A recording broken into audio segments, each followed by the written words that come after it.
You ever wonder what would happen if you lived an entire year just guided purely by your vision? Well, today, we're going to do just that. We're deconstructing a personal end of year letter that shows exactly what that looks like. We'll get to see how a really clear intention can shape your reality in some tangible and honestly pretty surprising ways. And that's really the big question here, isn't it? What does a life guided by vision actually look like? Not as some vague idea, but in the day-to-day, the travel, the work, the relationships, over one full year. So let's break it all down. Here's how we're going to walk through the story. First, we'll trace the journey across the globe, what we're calling the global canvas. Then, we'll dive into the creative drive all that travel inspired. After that, we'll explore the incredible power of connection. And finally, we'll uncover the art of manifestation, which is really the guiding principle behind everything. All right, so our story begins on a truly global canvas. This wasn't just a year of inner work, you know?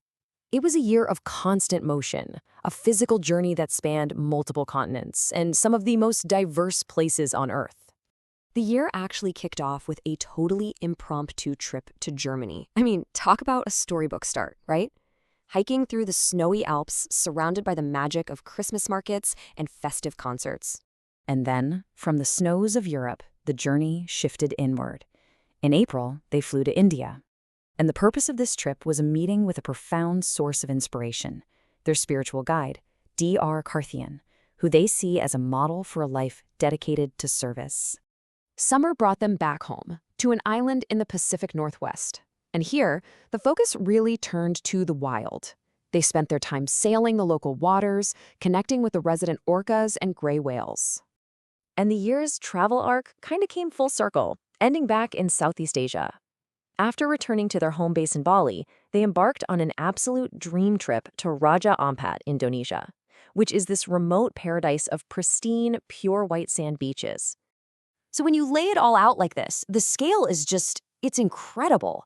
It was a year in constant flow, moving from the winter wonderlands of Europe to the spiritual centers of India, from the rugged coast of the Pacific Northwest all the way to a tropical paradise in Indonesia.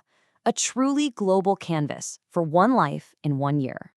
But all this travel, it wasn't just about escaping or seeing new things. It was fuel. It powered this incredible creative drive, turning all those experiences and inner visions into tangible, real-world projects. And just look at the sheer range of that creative output. I mean, they published a whole book in German on their core philosophy, co-produced a Tibetan music album with a Grammy-nominated singer, created AI-assisted art, and even translated major works into French. This wasn't just scattered activity. It was this huge, multifaceted effort to bring a single, coherent vision out into the world. Okay, so we've got the travel, we've got the creative work, but that's not the whole story. Not even close. At its core, this was a year about connection, a web woven between nature, people, and spirit. And honestly, this is where the story gets really interesting. Let's start with a connection to the natural world, one of the most profound stories in the whole letter.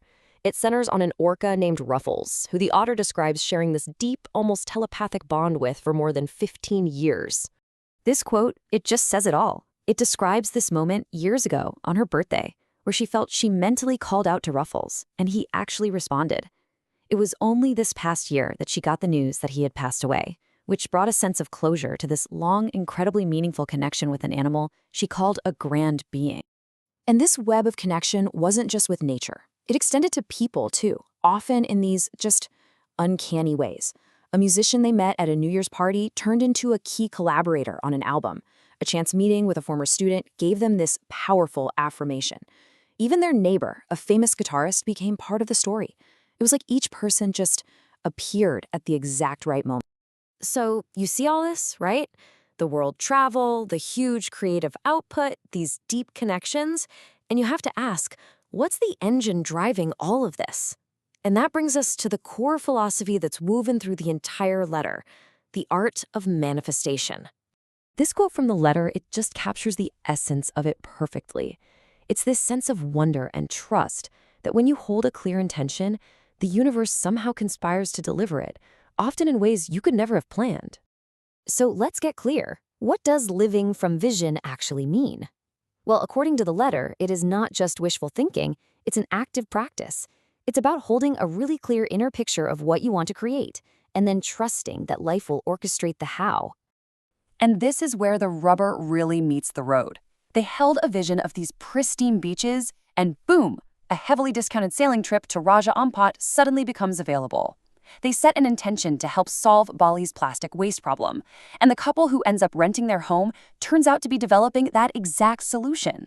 They needed a French translator, and a surprise visitor shows up with the perfect person for the job. You can see the pattern, right? A clear vision followed by a seemingly miraculous outcome. And this isn't treated as some random, mystical art. It's presented as a structured practice. In fact, the book they published this year actually outlines 6 specific golden rules for this whole process. It suggests this is less about magic and more about a method you can actually follow to align your focus with the reality you want. And so, this remarkable year wound down, not just with reflection, but by setting a vision for the next one. Their team in Bali sent a video blessing for 2026, which happens to be the year of the fire horse, a sign they note is particularly powerful for visionaries and world changers. Kind of a fitting end and a fitting new beginning. Which leaves us with one final thought, one question for all of us, really. Seeing this blueprint of a year lived totally by design, it kind of makes you ask, if you were to truly live this coming year from your deepest vision, what would that look like? What would be on your timeline?